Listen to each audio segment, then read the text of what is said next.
low vibrational things to cut out of your life. It's spring, which means spring cleaning. And not only are we physically cleaning our spaces, we are cleaning our energy of low vibrational things that keep us stuck in old patterns, habits, things that don't serve us. And as we clear this energy, we'll be more confident, happier, healthier, having that glow and feeling more of ourself and our spirit, making your energy irresistible.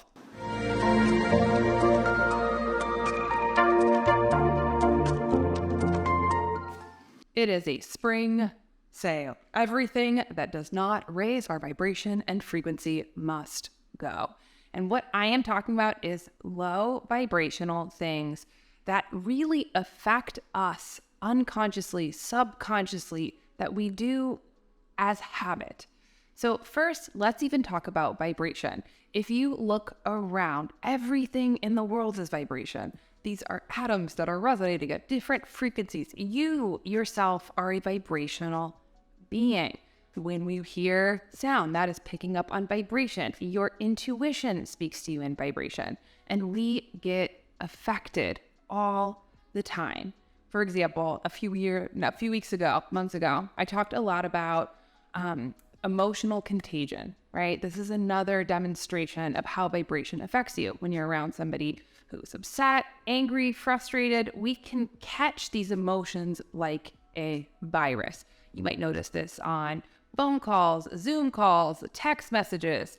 You are receptive to the vibration around you. So the more that we can bring awareness to what actually supports higher vibrations and frequencies versus what is low vibration because it's easy, then we can be more intentional with how we live a spirit-forward life, how we support ourselves, how we're self-loving, self-caring. So let's clean out the closet. Now, before I do, let me introduce myself. Hi, I'm Sonia. I'm a 4th generation intuitive, and I teach you how to get back in touch with your innate divine self, your intuition. If you're new here, welcome. Don't forget to hit subscribe, that little bell notification, because I release videos every single week.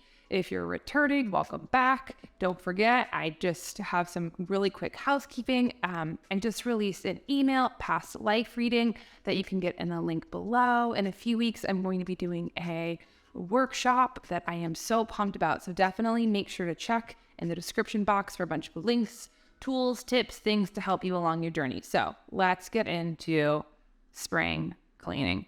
So the first thing that I want to talk about when we're talking about low vibrational things is your phone. Now, what I have noticed in my own life, what I have noticed even just around us, is that we have very addictive relationships to our phone. Our phones are literally set up like a slot machine, really rewiring our brain to constantly be looking at notifications, text messages, emails, all of these different things. Now, your phone inherently is not low vibration, but often how our relationship with our phone, where we get into automatic habits, like all of a sudden you've opened Instagram and you haven't realized, or you've been scrolling TikTok for a really long time. These are ways that sip at our vibration, because first we get into patterns of comparing. It's very, very easy to do. Second of all, we get outside of ourselves. We often think of it as something that is self-soothing or fun or nurturing or supportive, but it isn't. It is what I'll have to get the book, this woman who coined it, fake fun. And I love that because it's so true. When you're not paying attention, the more time that you spend on your phone, we can actually spend up to 4 months of our waking lives on our phone.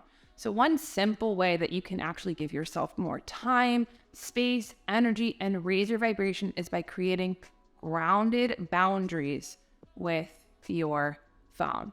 This will allow you to be more present, to be more focused, and to get out of being in the infinite suck of phone.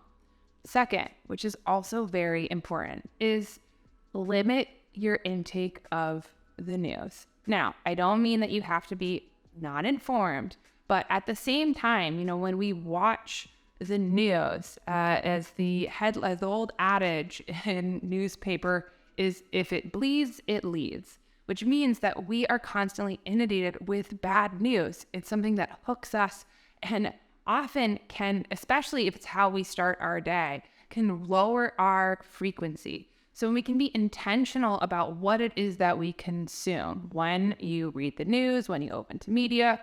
For example, not first thing in the morning, not right before you go to bed, and also checking your relationship. Am I compulsively checking the news all the time? These are ways that we can help to protect our attention. Now, this leads me to number 3. We have to recognize that your conscious mind is our input. It's a sponge, and it registers in your subconscious. Your subconscious is a yes machine. Whatever you feed here gets planted here in your subconscious, and that's where we get our beliefs, our different thoughts. It affects us so much. So for example, if you watch a lot of scary movies or consume murder podcasts or things that actually light up your parasympathetic nervous system, this is your fight, flight, freeze response that actually doesn't differentiate from an imagined world and the real world. This lowers our frequency. And you might even notice if you watch a lot of really intense, gory, really gossipy, really catty, you'll dream about it. This is the actual mirror of how your subconscious mind is at work and speaking to you in your dream state. 4th, pay attention to also what kind of music you listen to. We are, like I said, affected by vibration. Music is vibration. If you're constantly listening to sad playlists, if you're constantly in that place of that romanticism, woe is me, it will affect you. If you can start to even play some happy music, some different ways to help to boost your energy and vibration, you'll notice the effect. Starting your day with a feel-good playlist or creating a playlist that helps to move you into higher vibration will have an enormous effect on your energy body, on how you feel about the world, on your outlook. Number 5, it is spring cleaning. So clean your space, Marie Kondo your space. The thing about spaces is that energy entrains. Places have emotional memories. Things hold energy. And the more that we can clear away clutter, the more that we can get rid of things that don't take care of us, that we don't need anymore, and even gift them, being not overly sentimental. This helps to raise our frequency because it also lends to organization. When we're organized, when our outer world is grounded, it helps us to internally organize. One of the first things that I say to people, even in accessing their intuition, is get organized. What are you focusing on? How is your space reflected? If things are in chaos and disorder, we feel it in our bodies 100%. And then last, as a super simple way to actually raise your vibration, raise your frequency, is to take care of your body.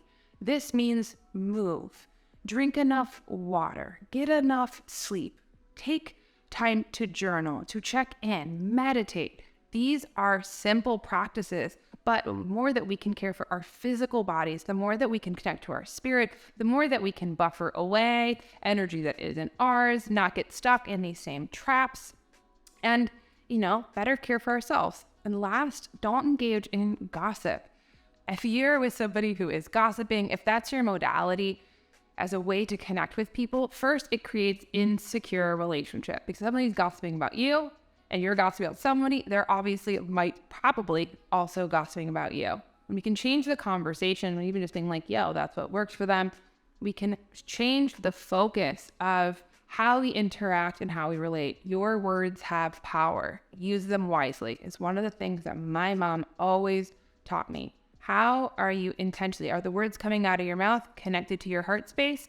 Are they just chatter in your brain? And last, probably a billion of these.